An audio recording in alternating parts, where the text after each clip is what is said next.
panel. I see the counter seems to have stabilized there. We've got 44 attendees so far. I know that there's more people registered, so some more may join us as we go, but we'll get things underway. Welcome to the Manitoba Federation of Labor's Black History Month panel presentation. I want to start off with just a few comments. Black Lives Matter. Those words have stirred up emotions and action more than ever this past year.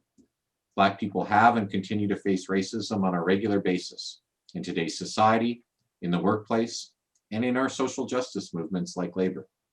It's not an issue that Black workers can deal with themselves.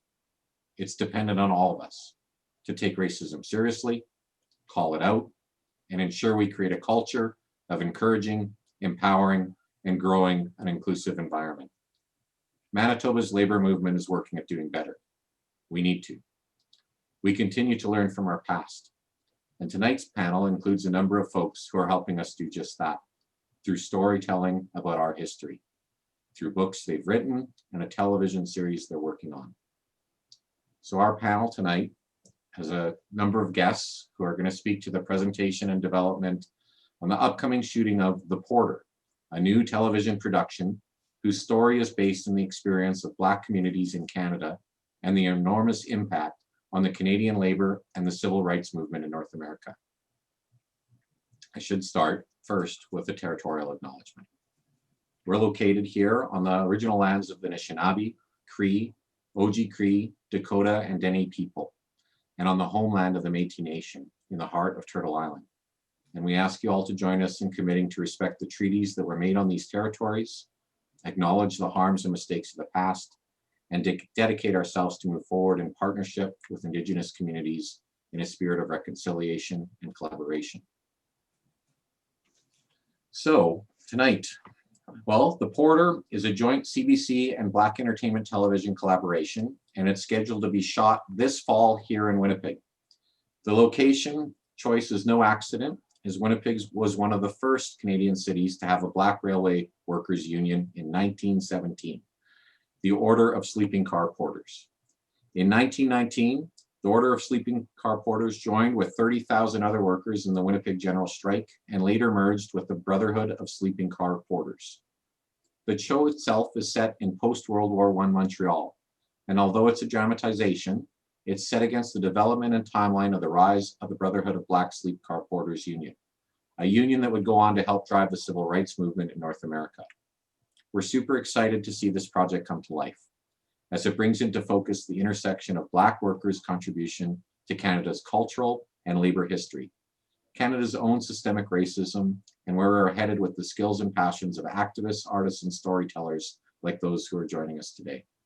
Tonight, we've brought together the creative minds behind the production, Arnold Pinnock, Marcia Green, as well as producer Ian Dimmerman from Winnipeg's Infernal Pictures, and two of the production advisors, Dr. Saje Mathieu and Cecil Foster, who should be joining us shortly. We started without him, but I'm sure it might just be some technical difficulties. I'll give You'll have to catch the train.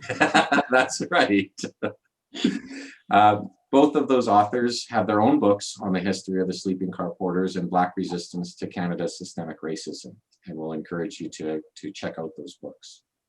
Before we get to our panelists, just to note how we'll proceed this evening.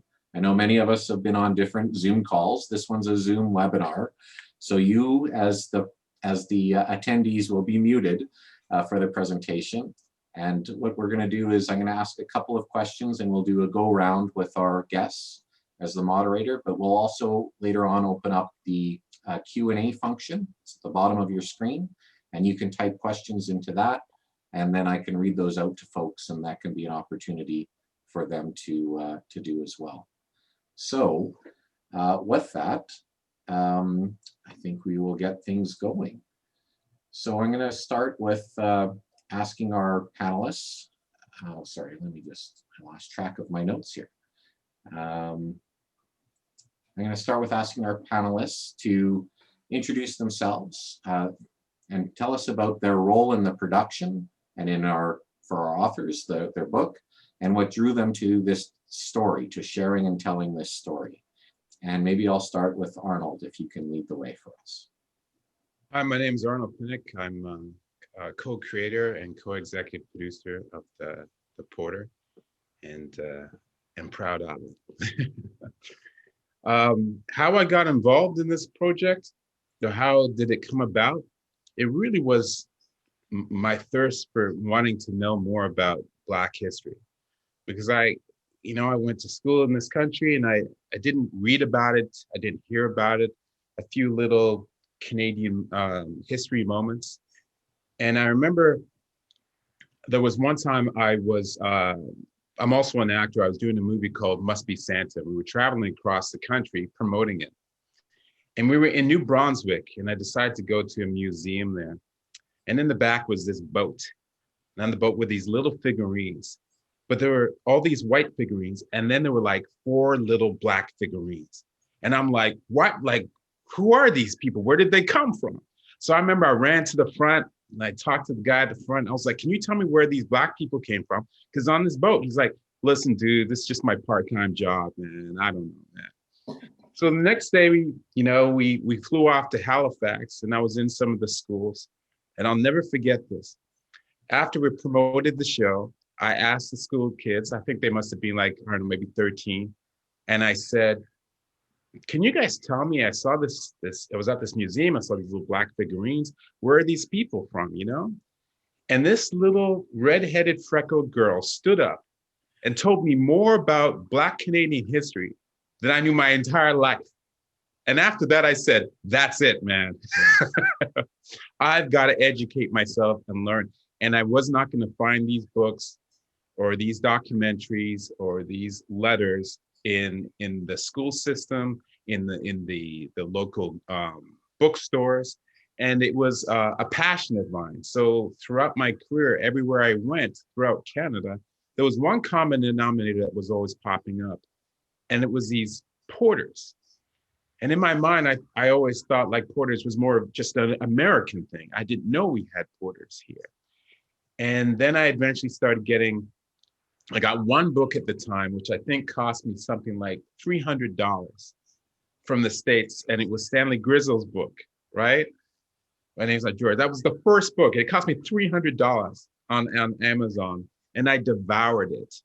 And what surprised me about it is that I kept on seeing the fact that like where I walk every single day in Toronto, or when I'm in Vancouver or Montreal or Winnipeg, that there were Black people that looked just like me, that had the fight and the passion belly, just like me, that walked these very streets. And I just did not know that before, because it was just something that was, I wouldn't say hidden from us, but it just wasn't represented. And then throughout my journey, of course, I was blessed to dive into Sage's book, which I devoured, and I devour it constantly every single day. It's done so much for my self-esteem as a Black man in this country, to know that we not only walk the very streets, but these guys moved to another level. They banded together for the success for their community. And even though these men and women are no longer with us anymore, they're still empowering me, and I'm sure many, many others, to keep that fight going. And Lord knows we needed it, Marcia, we needed it when doing this show, The Porter, because it took a lot of blood and tears to get this going, and to have allies like, Ian come on board, and Jennifer at CN, and Sally at CBC, and so on and so on. So I hope that answers the question, but I mean, it's been a ride, but I've loved every minute of it. Right on. That's great. Thank you, Arnold. Marcia, how about yourself? My name is Marcia Green. I am an executive producer and one of the showrunners on The Porter. And the question is, how did it come into my life, right? So I first heard about The Porter from Charles Officer, who is one of our 2 directors. He and I were working on another show together, and he just kind of mentioned to me one day about his friend Arnold, who had this project about the Porters, and it was this historical Black story. And I was like, oh my God, someone has to make that. Because at that time, there were quite a few historical stories that were coming out, and it was kind of always like, much like if you look back, you'll see like a porter is just like serving somebody drinks and then is like not in the story and has no story of his own. And I was really aware of it at the time and was kind of like, what are the stories of the people who tend to be in the background of these other stories? So it was really kind of an offhand comment. And then I think it was maybe a year or two later that they started a development room. And so I went to work on that, and it was an amazing experience. I was in that room along with Anne-Marie Moraes, who is my co-showrunner now. Arnold was in the room. Priscilla White who was in that room then, is writing on the show now. So we had a really great experience. And then we had, some challenges over the next few years. I don't know, maybe 2 or 3 more years after that. And so, and like, so when we finally did get the green light, it just has felt like just the culmination of so much work. And as Arnold said, like there is a way then and now that we think about the people that we're writing about and how many setbacks they had and how they had to keep pushing. And we feel the same way. It's really a great like source of inspiration and motivation for us in the story and in how it's been received from people as they start to hear about it now. Great. I can't wait to see this. All right, then, Ian, can you tell us a bit about your connection to all of this? Yeah, so Ian Dimmerman, I am the president of Inferno Pictures that is based in Winnipeg.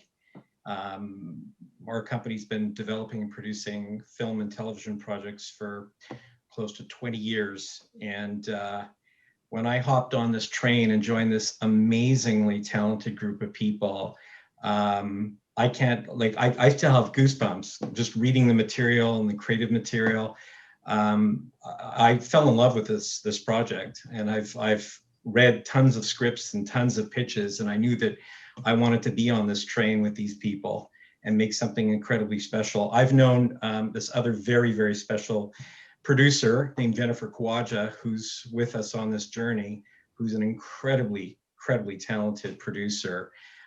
We've always looked for a project to work on together. And I came on board in the latter stages of development to help us figure out how to take this across the finish line. And now we're going to make something really special together as a team. Awesome. That's great. Thank you.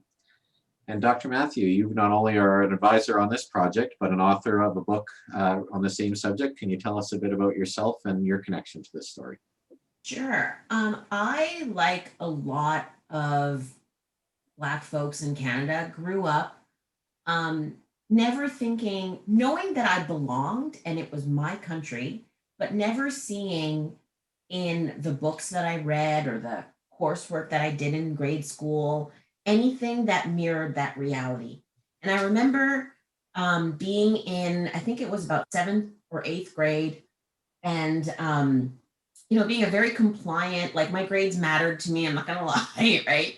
And the teacher was giving a rousing speech about how as French Canadians, we had been abused in this way and that way, and the terrible Anglos had not let us, read our own languages and our own language and practice our own faith. And I, having no sense of race at the time, I just felt like something was missing in that story. And I raised my hand and I said, well, what were my people doing during all this time? And the teacher, in an incredibly condescending voice, said, oh, it's okay. By the time your people got here, everything was done already. And something told me that could not be true. I gathered up my books, walked them to the front of the class in what at the time felt like an act of incredible impertinence. I set them down on his desk and I said, then wake me up when they get here. And I've spent my entire career, I was a 12-year-old child when I did that.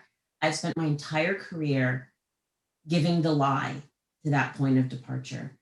And not in, just because there was something that just wouldn't be true. And I'm tired of people constantly asking where I was from, such that I would have as my answer that I was from my mother's stomach. Like I would just keep making the story smaller. Like, I'm from Montreal. Yes, but where are you from?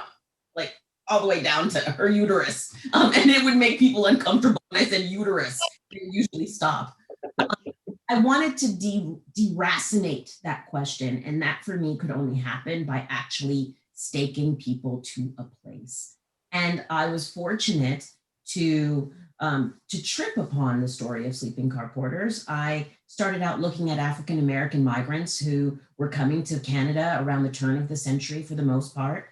They were ending up mostly in the prairies, but I found that their children weren't staying there. And I thought, well, where have they gone? And I followed them to the cities, and then I followed them to the train tracks, and I followed them to Winnipeg, and there was my story. So it started there for me, and it's been, it's defined my entire adulthood. It's been a passion project to write this. I've had to endure a lot of, like everyone else on this panel, a lot of people who didn't believe in the value of what was being said, who were angry by what I had uncovered. But I also encountered people who have said over and over how important, this book has ended up being for them, whether it was how they how they discovered what happened to their families, how they literally found ancestors, how they at times avoided deportation because I could prove that their ancestors had been in Canada for so much longer. And it's brought me to these two other, I'm just meeting Ian right now, so I'm not suggesting that Ian isn't fabulous. I'm suggesting only that I've been working with Marcia and Arnold for a while. So this book brought me to them as well. And it has just been such a joy. Arnold has this magical power of sending me a text or making a call on the days when I question most why I'm spending my life doing this. So that this, this set of ideas that started out in a 20-year-old's head, hitchhiking across Canada, that it is part of any of this amazing television show is incredible to me. And an affirmation that it wasn't a bad decision to have spent my 20s in the bowels of archives across Canada. And I just want to say, in the event that I don't have another opportunity tonight, I am so impressed, blown away by what I have seen so far of this show.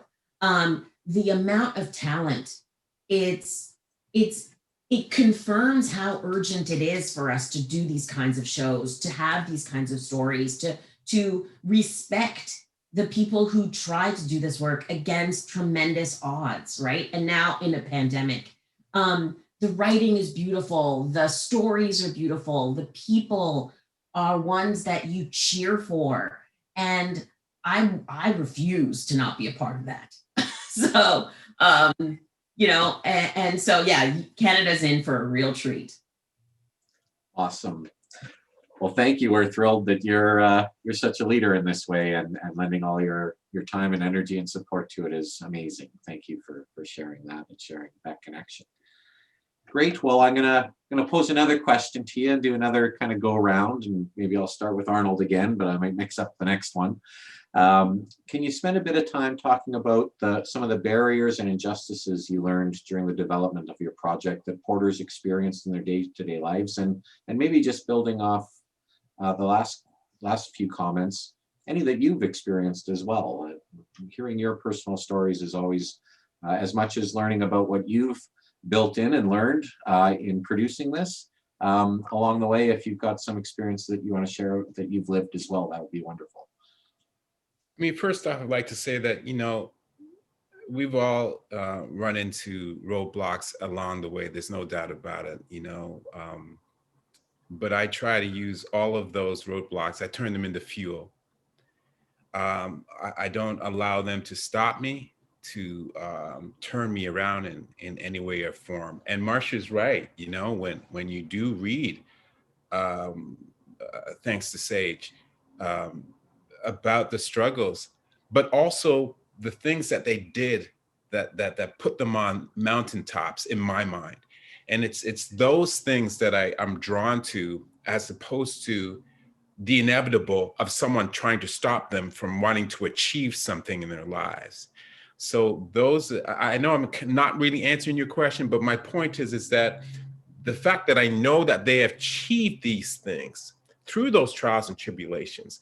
That's what empowers me. That's what I'm geared towards. That's where my eye is, as opposed to all the negative stuff, because that is the common denominator.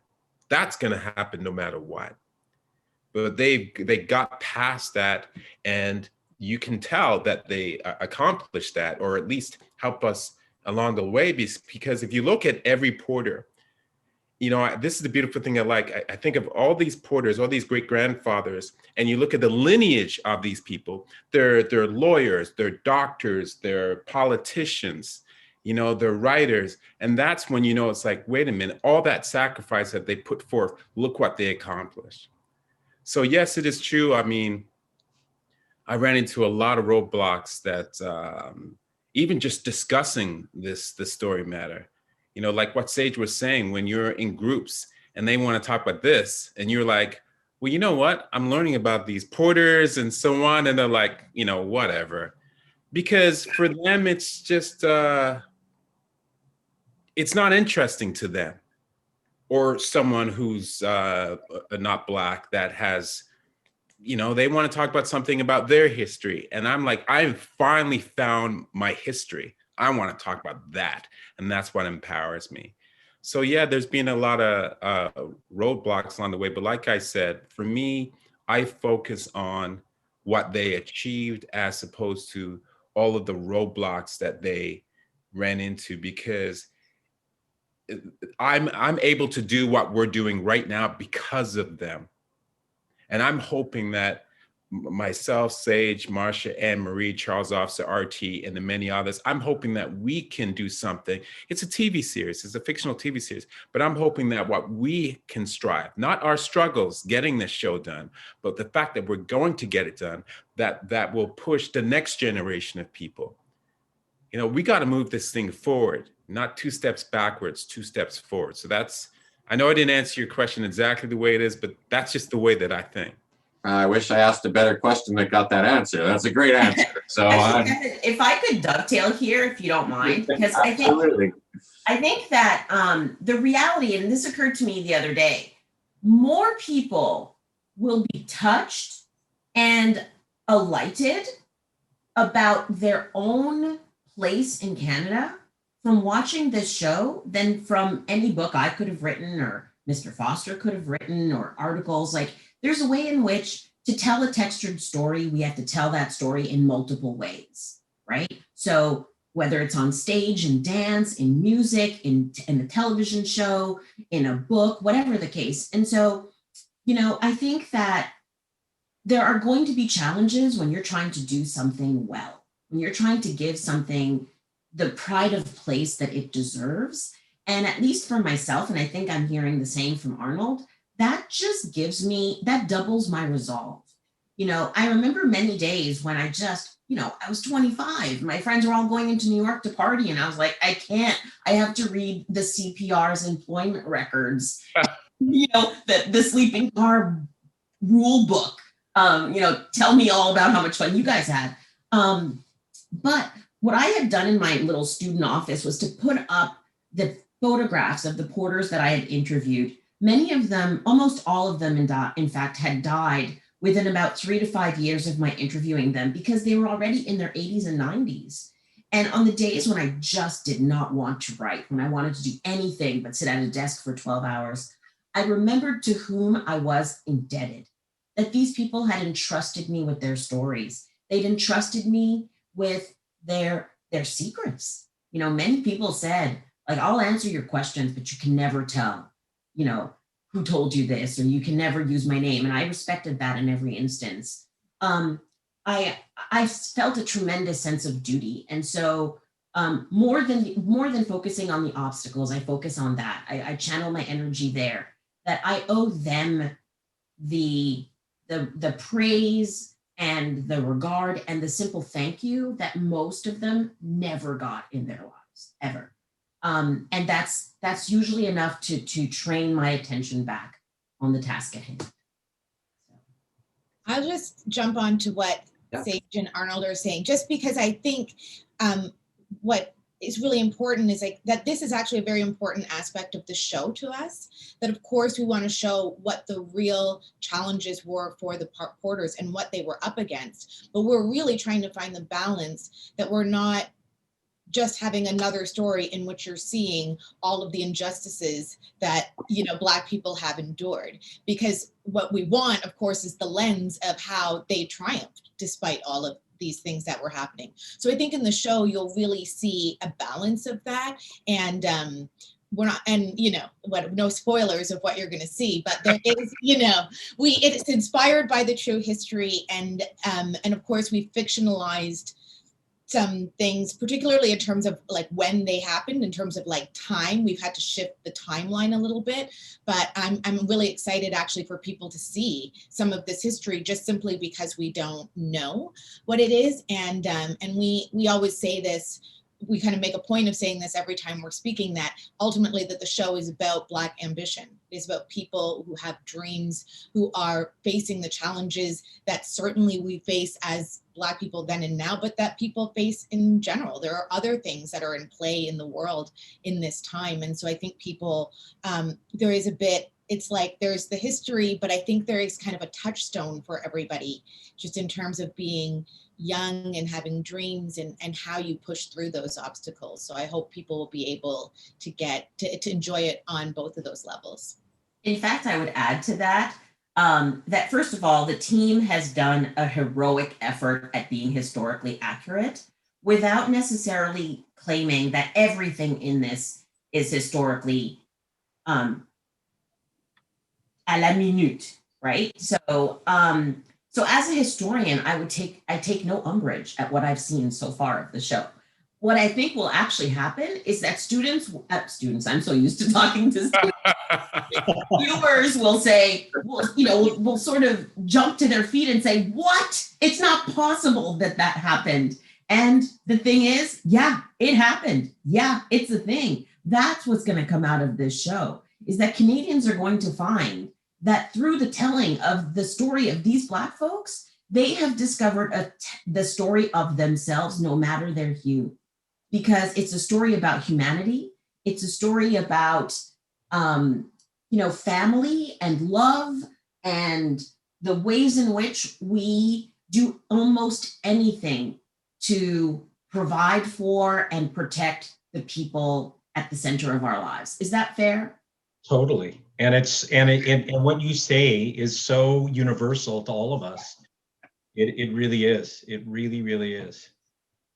I mean, we don't want to create the impression that you're going to tune in for however many weeks of being hit over the head with bad Canada, bad, right? It's not the story. That is not. But the truth is, though, is that it's amazing how many people don't really realize that this happened in our history, right? And, it's funny, my mom, who was a teacher, who had this thing over her desk, said, you learn from the past, you live for the present, you look to the future. And there's a lot to be said about that. But this is an opportunity for us to educate our generation, the generations, my children, grandchildren, God willing, about what we did and what we learned from that and how to move forward and how to create a truly more inclusive society, And, since we're talking about labor here, I think it's also very important to say that this is also about reminding our country about what we overlook today. All of this great talent, these phenomenal writers, these, great directors, we forget how rich we are. And I think this show will hopefully remind people, like, wow, Marcia did a great job writing with this show. We need her on these 6 other shows. Totally. Amen. She has just as much to say about the lives of people who didn't work on a train, right? And I think that's going to be an equally important takeaway, I think, with this show. The great storytelling, but also the tremendous brain power, right? That made, and artistic power and vision, Arnold, etc., who made this come to life. That's great. Well, I love the direction we've been moving in and how this is evolving a little bit. Did anybody answer your question? I don't know. Sometimes that's the best conversation. The organic kind. I think it lends itself, though, to continuing this vein of thought, right? Because I was talking about challenges, and you all right away, all of you, move to kind of solutions and activity and overcoming challenges. And let's just build on that a little more. Let me dig a little deeper with you, both for the porters then and today. What's been helpful in doing that? A lot of you have spoken how, you've dug in and the indomitable spirit of the individual making change and forcing that to happen. But I think this story is about more than individuals. This is about collectively and people lending support in different ways, and whether that's through organized labor, through allies, through organizing in a different way to have your voice heard. What's been helpful, or what was helpful for them to make change happen? I think for me, one of the beautiful stories that I constantly tell, and every time I do it, I smile because I'm looking at Marcia, is just the fact that, like, a group of us, Marcia, Anne-Marie, Charles Officer, and myself, we used to go to this restaurant called Harlem, owned by a friend of mine named Carl, in Toronto.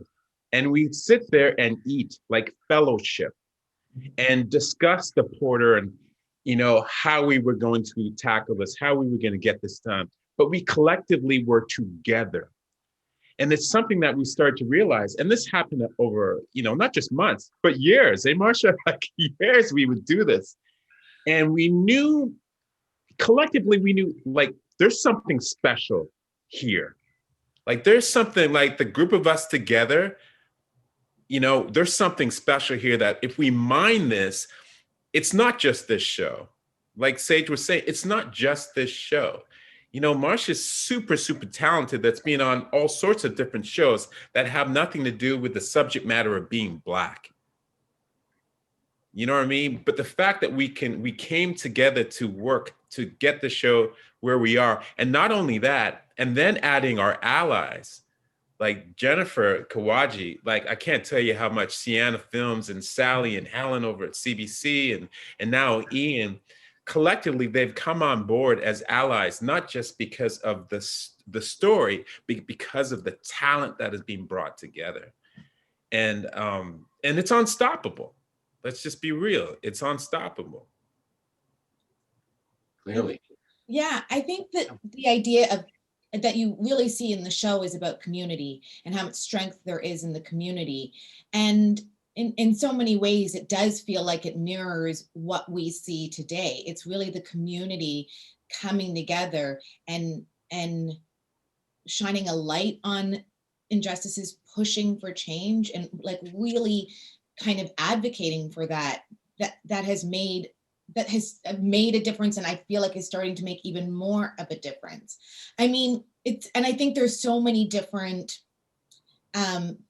parts of how the change will happen. Like, even the act of us being here, like, I can't tell you like how many people write me from being on panels, just like how important it is for them to see this team. And I know, I mean, I was a screenwriter when I was coming up and I wasn't seeing anything like this. So I was just kind of trying to find my own way through and finding amazing allies in the industry to help me along the way, to get me to this place so that I can be that for somebody else.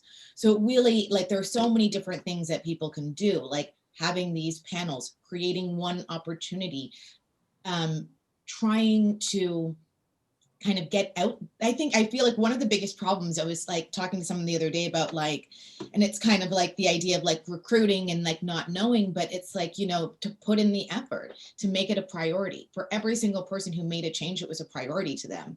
And so they did what they had to, even when they were setbacks, as we were saying. So, it's not going to be easy, and it hasn't been easy this whole time, but we were really, like, I think what's so nice, particularly as Arnold was saying, when we sat down together and when Archie Thorne, who's our other director, came on board, the first time we all kind of sat together, I think it was right before we were going to CBC, and we were just like, yeah, this is it. It felt like it was the moment we were all together. It felt so right, and then, and it still took time after that, but we really had each other. We really felt supported by each other, and then supported by our partners. So I don't know. I feel like that the community level is one thing. And then as we start to like kind of push forward, you bring in the allies, and they kind of start to work alongside So I do, like now that we are going to be in Winnipeg, it's so exciting for us to work with Ian and to work with his team and to just kind of bring it together, because unfortunately we are not going to be able to show all of the places in which the porters were, like every city that they were. The show is based in Montreal, but of course the history of labor in Winnipeg is so crucial and so important to the story, and we really did draw from that to tell our story. So we hope that the people of Winnipeg won't be too mad, and we'll see the celebration of their story within this story, because we are so excited to be shooting there. And Arnold and I talk about it all the time. We know exactly where we're going when we get Yep. there, what streets we want to walk down. Sage is there to tell us that doesn't exist or whatever. We're gonna go and it's gonna be great. I only need a 7-hour lead and I can jump on the highway and be there as well. Yeah, that's right. That's not a bad idea. My house. Bad idea. I'm happy to do it. Like I said, Winnipeg has a very, very special place in my heart. The people there fed me. They told me their stories. They made me laugh. They kept me safe. It was incredible. I'm sorry, I don't even remember the question anymore because it's just been such an interesting conversation. It has been, and it's great, and I love that it's kind of live and evolving. I was poking a bit deeper on what's been helpful in overcoming challenges, both as historically and yourselves, to what's been supportive, what kind of way. I'm going to give an unpopular answer in some way. Yeah, sure. And that is that I refused to. It was so important for me to tell the story that I wanted to tell that I refused to let other people derail that ambition. So I wanted to tell impeachably good Canadian history, period. I wanted to tell really good labor history. I wanted to write a compelling story about these people who, for the duration of their careers, were treated as though they had no individuality, right? These were men who were called universally George, after the owner of the sleeping car company, George Pullman. And this was as though it would have been too hard, right, for white people riding the trains to differentiate, to actually look and see these men. And so I remember things like when, editors would say, we don't need to know their names all the time. And I thought, yes, we do, right? Yes, we do. I felt like I needed to turn over every rock because I didn't want to hear that I hadn't thought about this or hadn't read about that, or I misunderstood this other thing. And I'm seeing exactly that kind of determination to tell an excellent story happening with this team, right? Like the amount of questions I get that are trying to make sure that we tell the story correctly, that we capture, there are so many of these little elements in the show that reveal the level of expertise brought to the telling of this story. And it could be from, what's on the coffee table in the apartment, what they wore, what they ate. We have thought, so much about those things. We've taken seriously those discussions in the broader context. And again, I'm only a tiny part of the conversation, so I can't even imagine what else they do before we have a meeting that I'm a part of, right? And so I'm inspired. I am proud to see this team approach this show in with the same, passion, respect that I brought to my own work. And then to know that there are others like them who are not part of this team, right? Like we're not that special. We're telling a really wonderful story, but we would be missing the point if we thought that the folks around the production team, that's all there is in Canada, right? We could find people who are just as talented in any number of other corners of Canada. So this is a very unique experience and probably a career highlight for me. So it's been so fun. I want to say something about, perhaps one of the challenges, and I don't know, again, that challenge is quite the right word, but when I talk about my work, or when I've talked about sleeping car porters from labor, I get a pretty predictable response no matter where I speak. And that is that and usually it's with a tone of ire. And it's like, well, you're just saying all the things that are bad. When labor did a lot to improve conditions. And I even had a guy in Edmonton, he sort of like slapped the papers down on the desk. And after he said this, he sort of marched out.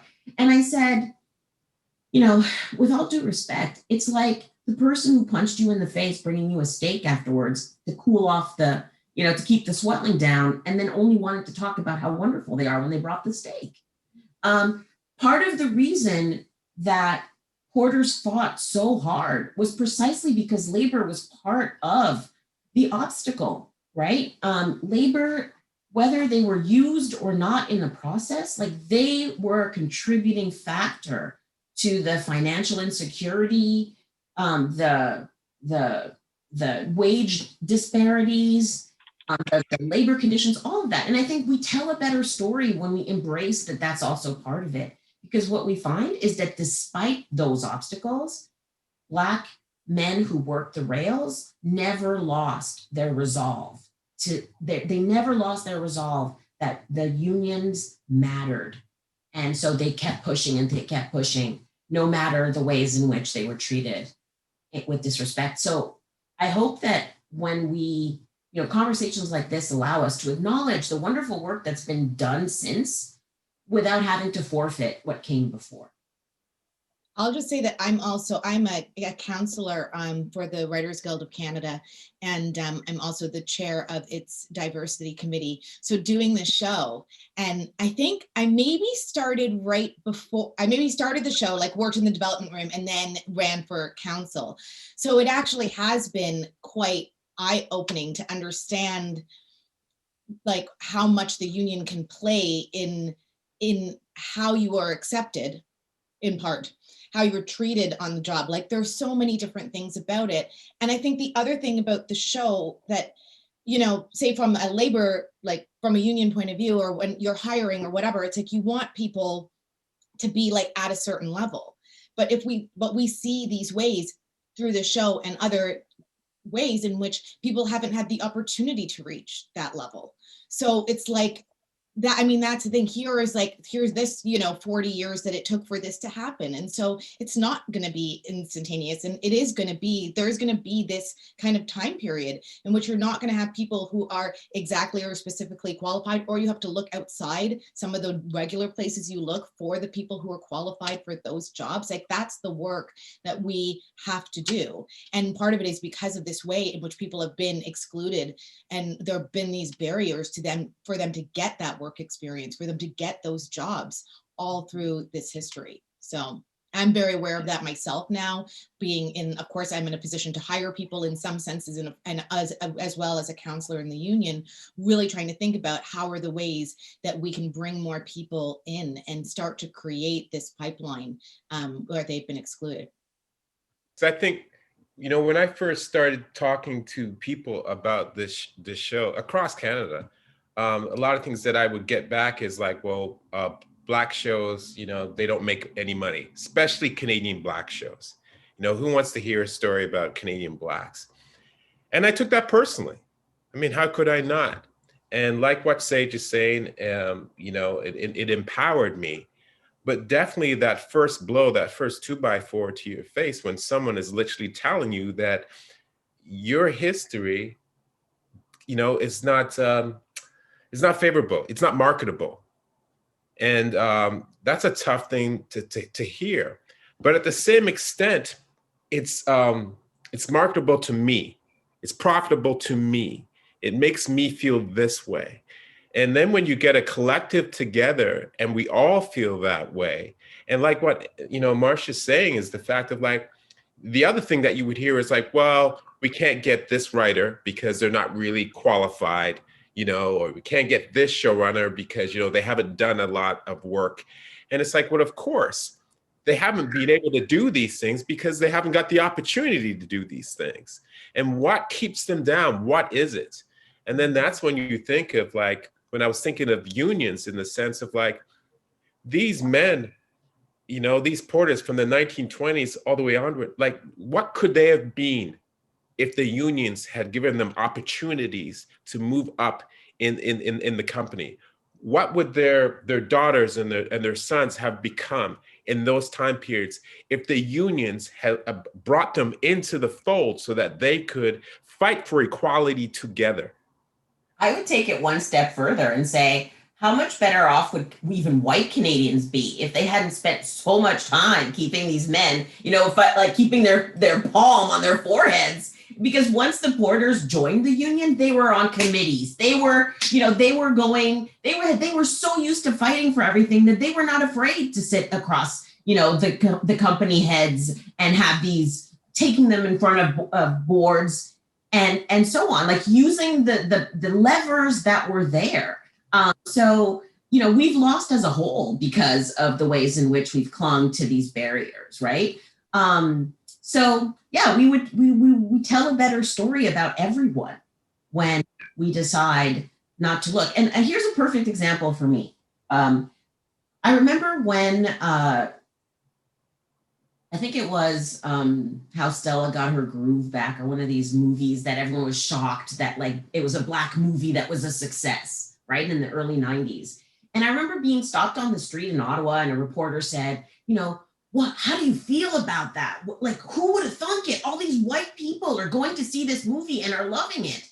And I said to the reporter, you know, you should actually kind of be offended by your own question, because what you're saying is that you're surprised to find out that white people are able to see and feel the humanity of other people who don't look like them. I've never been to the South ever, but I watched every 1980s, 1990s white Southern woman dying of cancer movie and I could see their humanity, right? Your terms of endearments, your fried green tomatoes, like all of them. Why is it that we always assume that it's a challenge for white people to just be moved by a good story about people and humans and families? The reality is that we shouldn't expect so little of them, because we already know that we've got an amazing product headed your way, right? So if we think about it only as a story of about Black people for Black people, and they would be the only ones who can see who could taste the flavor in that story, then we've shot ourselves in the foot before we even started. So the challenge that I put out there for the viewers is, see in those people a story of yourself. Get in touch with your inner noir. What? I love it. Oh my gosh. Bye. Awesome. Marsha, you better write that line in, man. With your inner noir. That's going to be on our crew sweaters.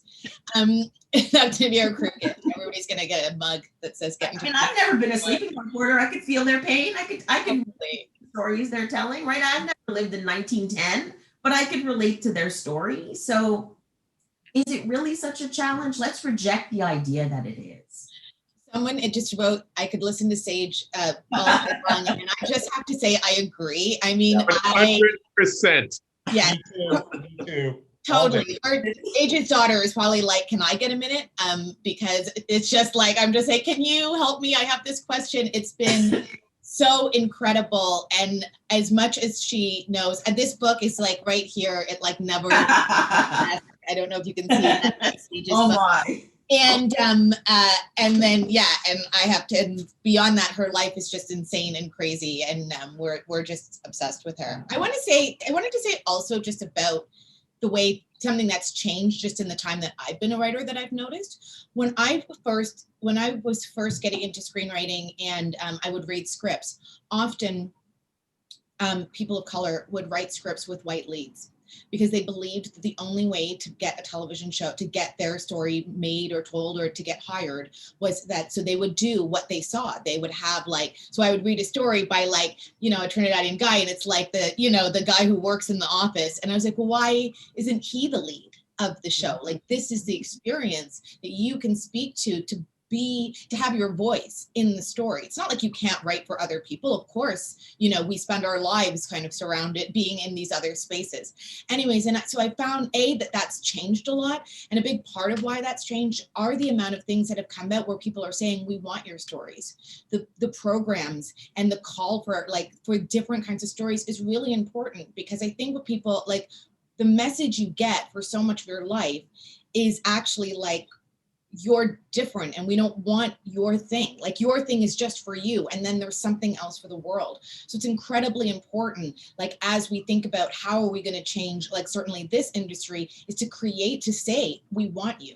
We want you, we want your stories, to really create that environment. Because I think people tend to be like, well, nobody's coming, nobody's applying for that, or nobody's saying that. But you don't feel, for so much of my life, I would say, I mean, I might have done it, but I still felt like, you know, I knew I was going to be the only person in that space, or I felt like I was going to come up against certain challenges. So it's been really heartening to see.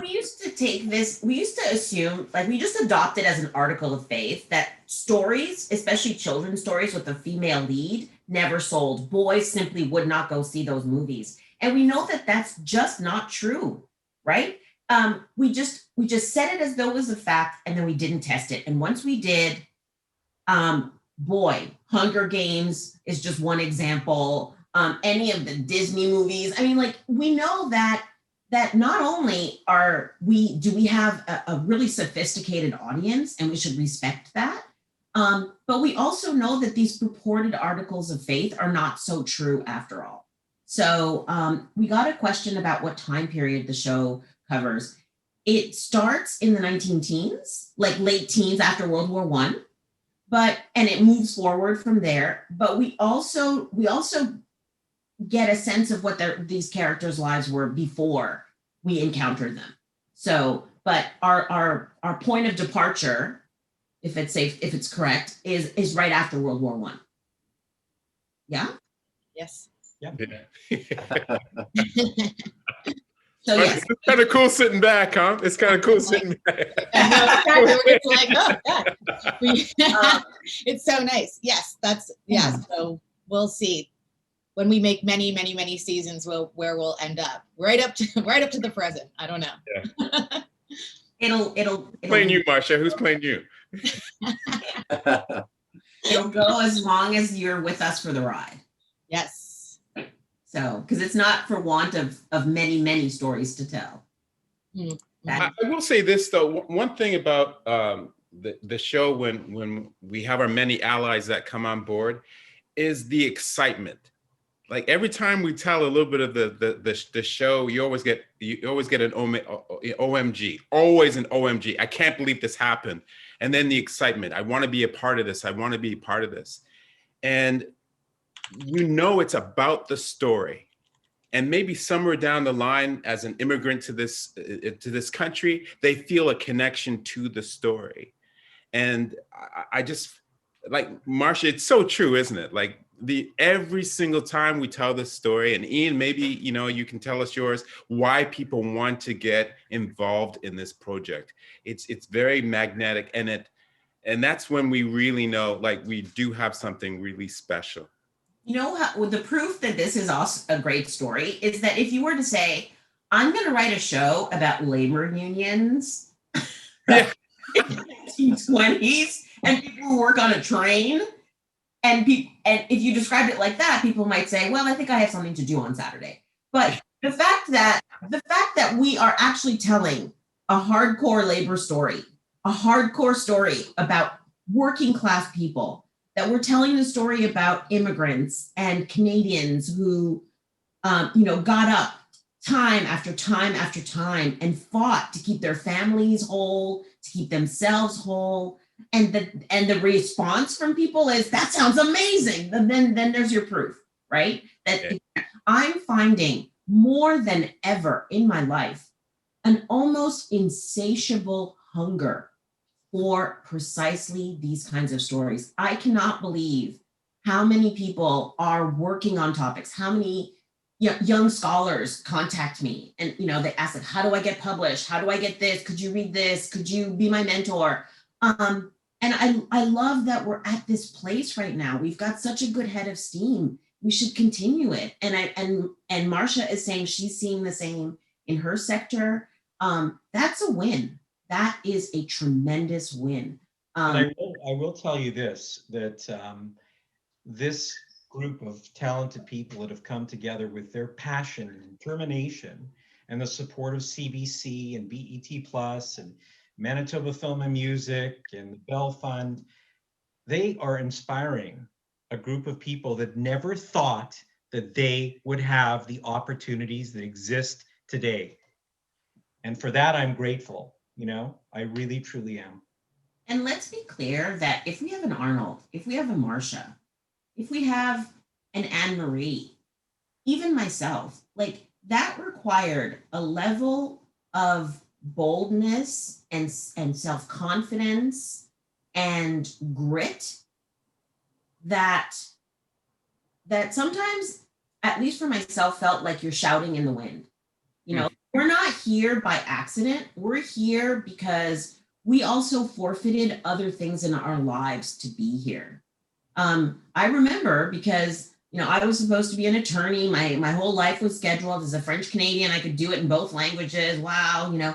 And when I made the sheepish call to my family to say, actually, I've decided to go to grad school and earn a PhD in Black Studies, African American history, my family's actual response was, what are you going to do with that? And then my response was, what kind of kid gets in trouble calling home to say they got into Yale for free? Like, what's wrong with my family? Right? But they were concerned that I had made some terrible turn.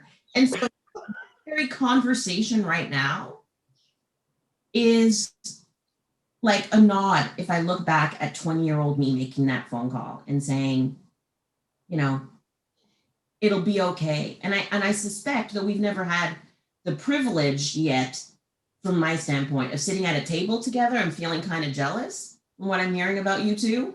The pandemic has made it impossible for us to yet be in a room, but I suspect that if we were sitting around a table, there would be some echo of that kind of story, right? Where you decided, I'm gonna just do what feels right, even if it doesn't exist yet, even if it doesn't have a place yet, even if it doesn't have a voice yet.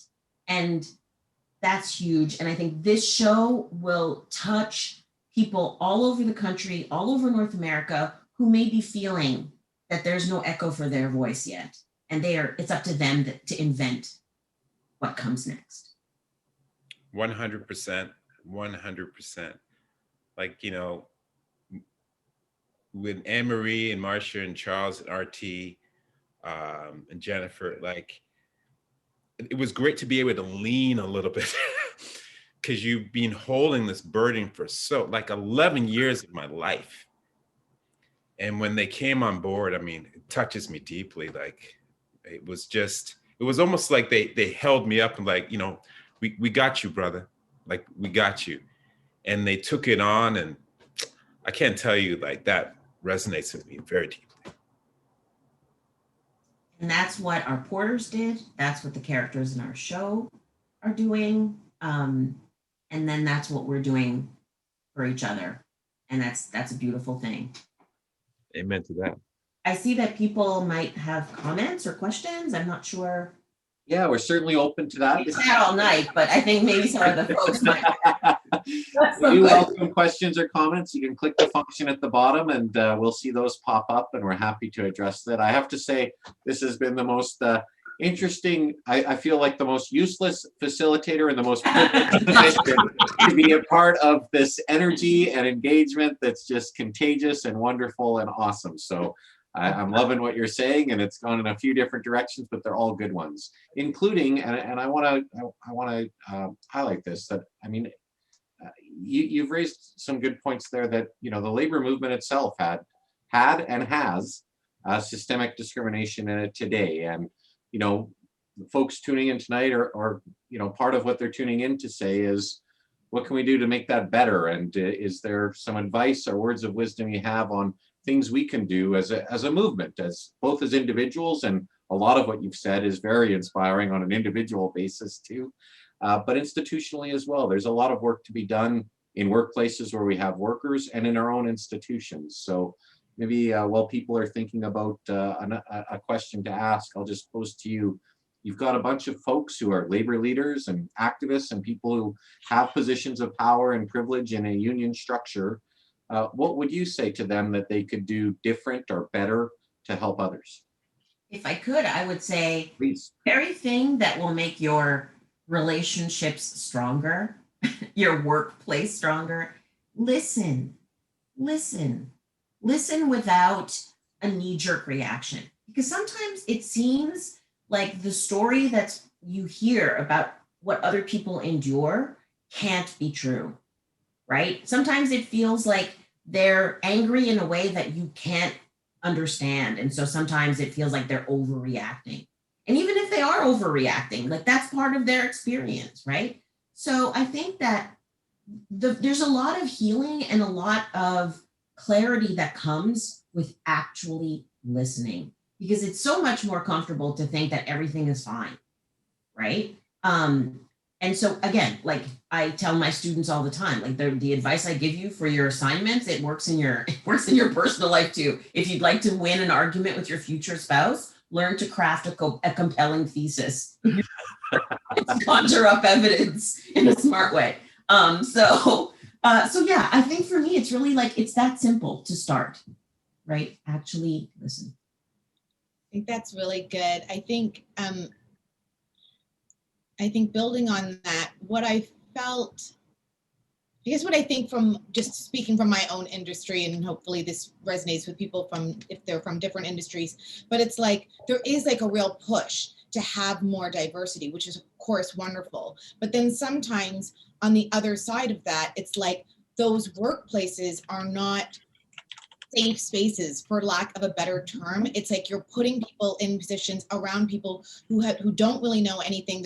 So it becomes like you've got this opportunity and that the person is trying to do something positive, but then the space itself it ends up not being a positive experience. So like something that I'm looking into myself is just about like a kind of like looking at things through a kind of EDI lens, thinking about training across the board for everybody, and really wanting it to be like, not like something we have to do, but something we want to do, that we invest in doing, for the way that it creates a more positive culture across the board, not just for those people. Like I read this article the other day and it was about something that I think a company had done for Black History Month. And it was just, it felt like, to Sage's point, the kind of thing where maybe you didn't ask a Black person what they might like to do, what might be a good way to celebrate.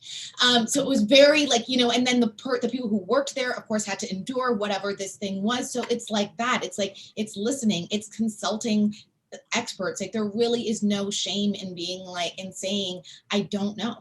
Like I want to do something and I don't know how to change it, and enlisting the help of other people who've been doing this work for so long. And I feel that way myself, like even as a person of color. I'm not saying I know all the answers either. Like I would be just as willing to take some of this EDI training just to make sure that as a person who has some level of power, that I'm making sure that I'm creating the environment for everybody to thrive. I'd like to add to that. I mean, as a young man growing up in Canada, I didn't know there was someone within a workforce, even though I was a part of a union, that I could actually reach out to and talk to about racism. And I bottled it up inside. And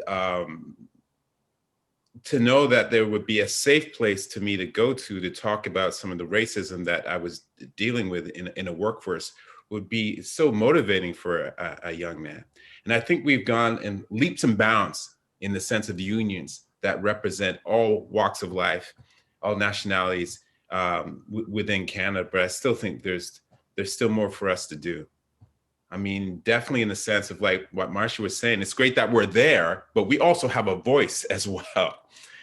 And, in some cases, like, we talk about the writing room. It's just the fact that when we were collectively in the writing room as people of color, I found we found our voice even more, whereas before, in some circumstances, we were there as a check mark, but verbally could not express ourselves. And that was really disheartening. But like I said, the triumph is the fact that we were in a room and we're continuing this in the writing room, where we have all these, not just people of color, but mostly a female Black writing room, which I think is really kind of dope. And I think we're moving forward, but we still have miles to go.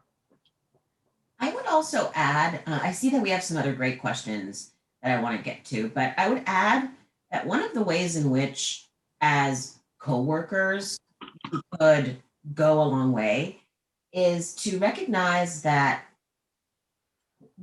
people of color, whatever imagined minority you have in mind, like they have more to offer than just their alleged minority status, right? Like my negritude is not even close to the most interesting thing about me.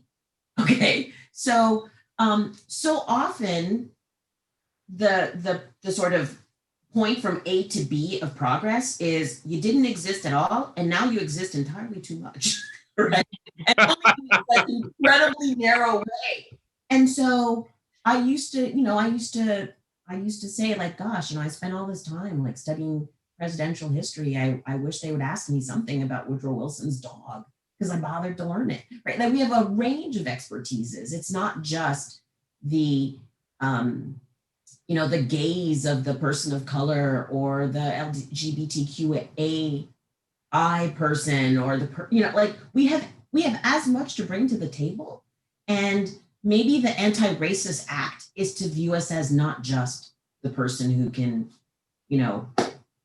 bring the Caribbean dish at the potluck this week, right? And I think that sometimes too many people feel like that is the extent of the space they're given at the table. And at the end of the day, you're passing up on a whole bunch of skill sets there.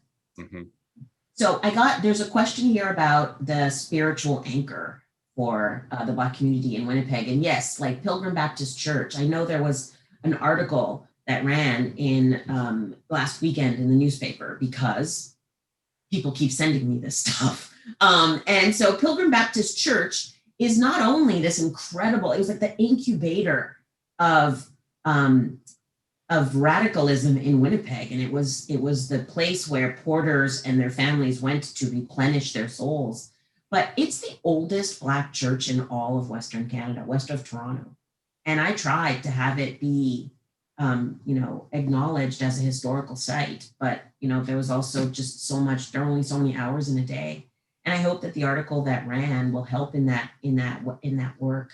But it was a very, very important safe space for Black Canadians and other people. A lot of Ukrainians went to that church in the 19 teens and 20s as well. Great history. Yeah, and there's another Black church, which I don't remember the name right now. But EMA, it's in your book. There you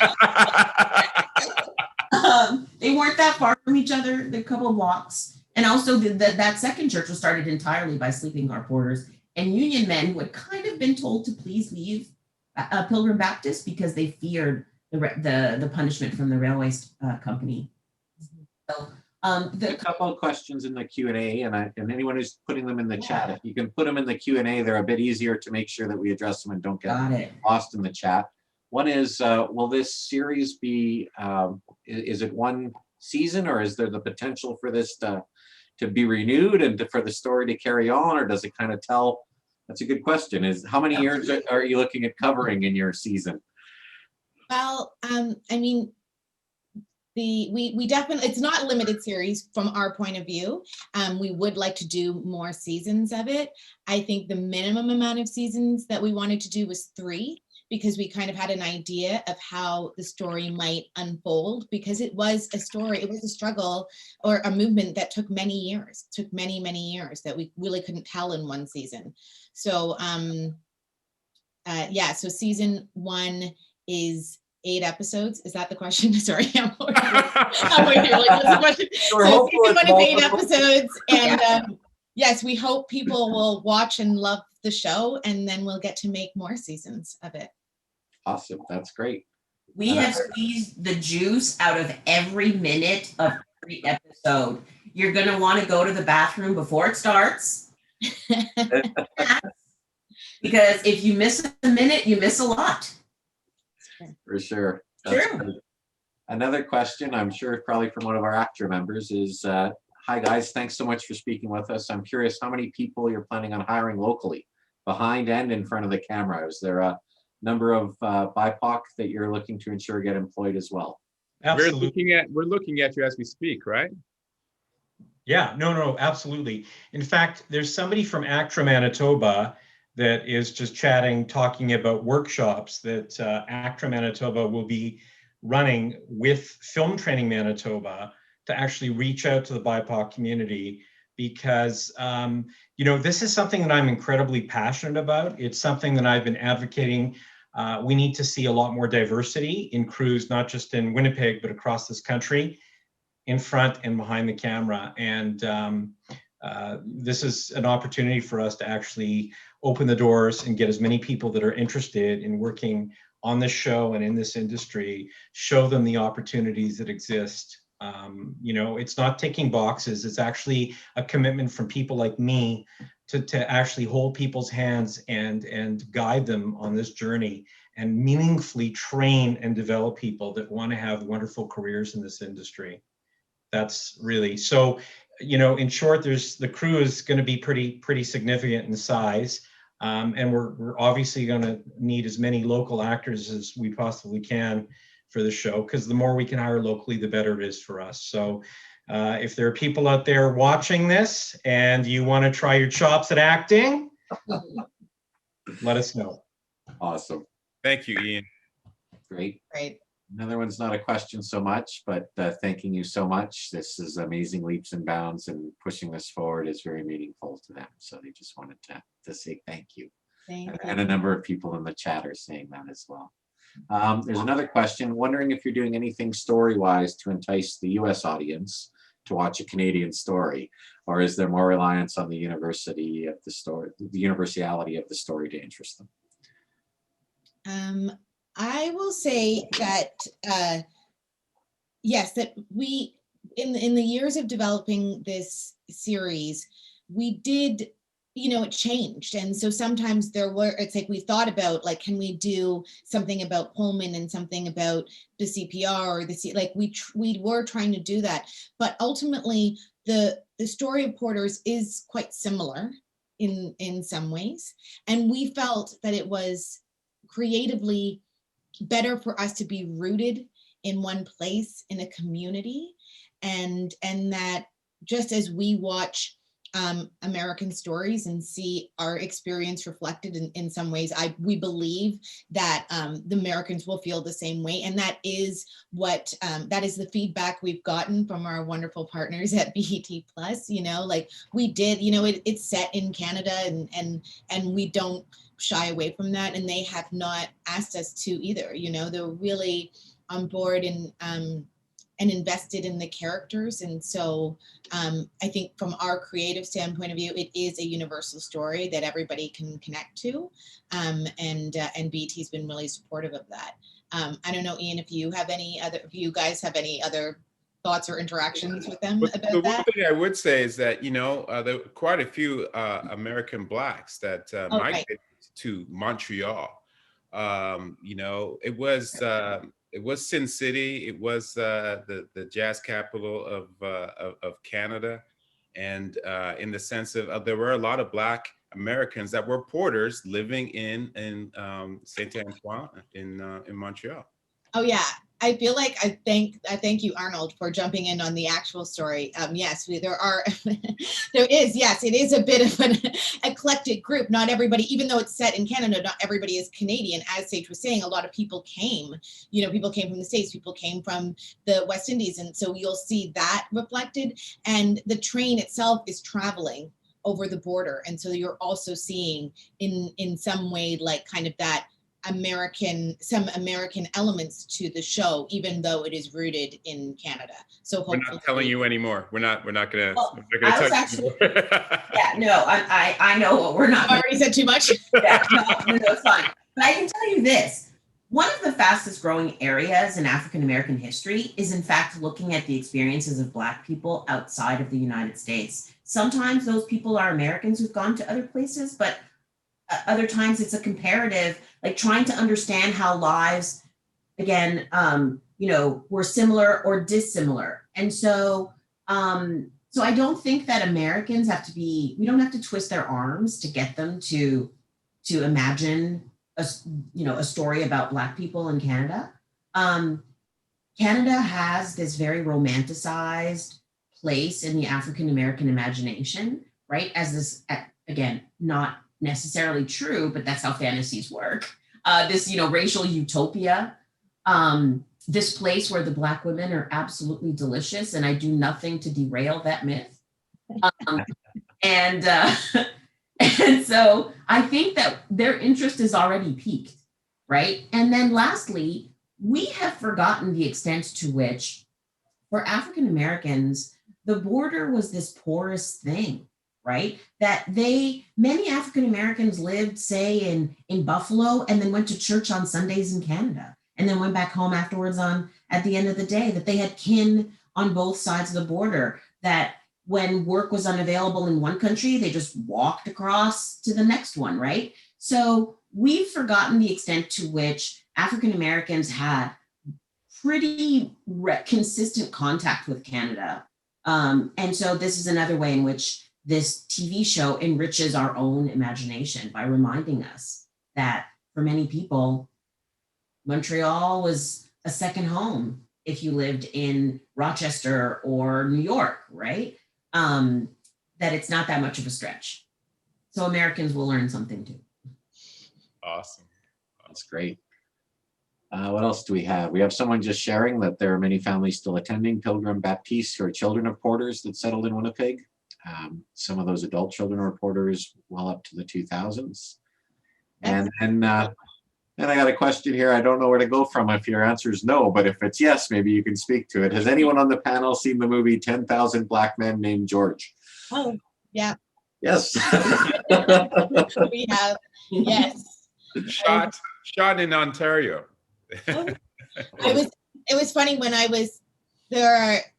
I'm like, oh, I don't know if I want to give this away. Anyways, I sometimes from seeing that movie, when I read something that's like about like the real life people, I picture the actors sometimes from the movie, because now I'm like used to, because I've seen the movie, and then I'll be like, oh, it's like he's like Andre Braugher or whatever. Anyways, yeah, but it's good. Van Peoples, yeah.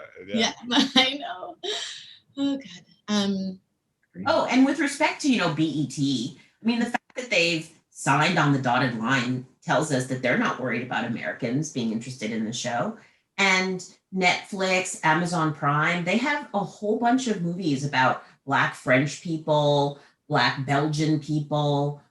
Why would we be any less interested in Black Canadian people? Right? So I don't think it's going to be a problem. But I'll tell you, like a couple of years ago, you'd go to LA and you'd pitch a show, and if it like had a Canadian, of course, beaver or whatever, and they're like, what? And now eating Canadian bacon, then the show. Yeah, maple syrup, but now what's interesting is with the success of some of these amazing shows that are dubbed, it's not about that anymore. It's not about, is Chicago in it or New York? It's not. It's really not. It's the content is king and always has been. And Americans, and BET, by the way, is super interested in doing more stuff in Canada and developing and producing Canadian stories. So it just goes to show you where we've come. So it's good. It's really quite exciting. I mean, maybe one of the minute good things about the people being homebound during this pandemic is that people have discovered that there are a lot of these little shows with a lot of muscle and a lot of grit and a lot of heart, right? I saw a sign that said I finished Netflix, and I thought that was hilarious. It's how I was feeling. I was like, there's nothing else to watch. I'm starting to watch like, movies from countries I didn't even know existed. So we might be on the winning side of that people decided that it's okay to take a moment and discover something new. There's a question specific to you, Dr. Mathieu. As a Canadian living in the US, what do you find will be the biggest challenge in educating students on both sides of the border? And how do you proceed? Educating them about what exactly, Carol? Because, I mean, it's so much. It's so much. Sometimes it's just the writing. I mean, what am I teaching them? What are you, what is it that you're at, like, what aspect of teaching them are you asking me? So we can come back to the question if you want Yeah, to. we'll give her a moment to reply. Neil's got an anecdote, just sharing. In the 60s, he took a train from Winnipeg to Saskatoon. And I know Al Sparks. and I a do. black porter named Al Sparks. He's a Canadian light heavyweight boxing champ. Yeah. Wondering if there's another story there. So we've got time for probably one more question if anyone wants to get in before I wind things up and thank this amazing panel. Al Sparks was the only person who would let me formally interview him. His brother was a boxer as well, but he drove me all over Winnipeg, and I worked him every time I was in the car. I was like, so, I mean, it's not an interview, but I'm just saying, like, how did you get into boxing? I also will just say that people have a lot of wonderful memories of just riding the train. That like just talking about the show, we actually get a lot of people who say, I remember taking the train, I remember going across Canada. So that's also a really nice touchstone for people, I think, that kind of draws them into the show, which has been great. And I thank all the people out there who have reached out to us even to share specific stories about porters or just stories about riding the train. Yeah, I remember this one story someone told me where they said it wasn't bedtime till a porter put me to sleep. Oh, that's lovely. She was an 80-year-old woman in Vancouver. And I've just heard so many stories from people about having great conversations with porters along the route from like Vancouver to Montreal. I mean, it's cringe-worthy to think now, but people put their children alone on a train. That's right. They would hand them over to a porter. And, the children, like you would hear that's, he knew my favorite book, or I couldn't wait till he read me a story at night. And to hear those stories from old white people, in my experience, is really incredibly touching. And another compelling reason for us to approach this show as a story that's for everyone, right? We have those kinds of moments in the show where we see that the ways in which porters touched people's lives in big and small ways. It actually, in a way, brings Canada together because they were across Canada. Even though we're telling the story in Montreal, it's like, it's relevant across Canada. It's a universal story. So I've got two last questions. One that makes me smile. Antonius is asking if I want to be part of the show, and who wouldn't? It's amazing. But as a black man, I have dreads. Am I going to have to get a haircut to be on the screen? Hey, with the dreads, brethren. People had dreads then too. Sounds like you might get away with it, so you're good. I know. I would have to ask. What I would do is ask my consultant. Could there be a porter with dreads? And then I will find you a porter with dreads. I will. Done. All right, and Carol's followed up her question. She was really asking about your book in this time period at educating folks on both sides of the border. I've been told by some students that my classes are like drunk history minus the drunk part, and I will take that as a compliment. I think that when you tell a good story, right, when you allow yourself to be vulnerable, like to say, I don't actually know that, let's figure it out together. In my experience, it's never been a problem with students and following their interests as well, right? So I think that I'm seeing that in the show. I think that's going to be your experience as well with the show as viewers. You're going to learn even when you didn't think you were going to learn, and that's how I approach my job as an educator, if you will. So I think that people will watch this show and will say either, how did I not know this? Or that can't be true. And they're going to go and research the stuff. Fantastic. I dare you. And be entertained. And Big be time. entertained. Big time. Yeah. Well, I'm getting bombarded with messages from folks that this has been an amazing panel, and I have to echo it. I want to thank you all so much for agreeing to come and be on the panel. I encourage people to check out the book, North of the Color Line, Migration and Black Resistance in Canada, 1870 to 1955. And obviously, folks are going to tune in and check out this amazing series. We're thrilled and excited about it, and I'm detecting lots of excitement. I just got a message from one of our Black members of the Legislative Assembly who said they were looking forward to it, but this panel has just jazzed them up even more. I think there's a lot of energy and excitement, and as the Federation, we'd love to do what we can to help promote it here in Manitoba when it's ready to be released. We think this is an important part of history, of our history, of Manitobans, of Canadians, and it's important for us to share what you're doing to create these stories. Thank you. Thank you for your advice, your wisdom, your words, and your inspiration. Thank you so much, and thank you everyone for joining. Thank you. Thank you for for having having us. us this evening. And thank you again, Marcia, Arnold, and the whole team for letting me eavesdrop on this. Sage, I didn't do it without you. Say, we love you, Sage, no doubt. Sage, we'll see you in Winnipeg. Take care, all. Bye. Thanks again. Thank you so Bye. much. Bye-bye. Like to be- I got your email, Marcia.